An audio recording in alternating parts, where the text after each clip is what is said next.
สมาคมอุตสาหกรรมยานยนต์ไทยหรือ TAIA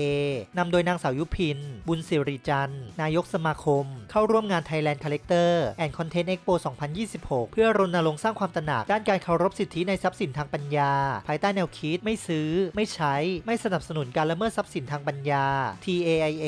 จัดบูธในคอนเซปต์อะไหล่แท้รถเยี่ยมอะไหล่เทียมรถแย่จัดแสดงชิ้นส่วนและอะไหล่แท้จากผู้ผลิตรถยนต์และรถจักรยานยนต์หลายแบรนด์พร้อมให้ความรู้แก่ผู้บริโภคเกี่ยวกับการเลือกใช้อะไหล่แท้เพื่อความปลอดภัยในการขับขี่ประสิทธิภาพการใช้งานและสร้างความเข้าใจถึงความเสียหายที่อาจเกิดจากการใช้อะไหล่ปลอมสมาคมยังแสดงจุดยืนสนับสนุนการบังคับใช้กฎหมายอย่างเข้มงวดเพื่อปกป้องผู้บริโภคเสริมสร้างความเชื่อมั่นด้านการค้าการลงทุนและยกระดับภาพลักษณ์ของอุตสาหกรรมยานยนต์ไทยที่ให้ความสำคัญกับนวัตกรรมและทรัพย์สินทางปัญญา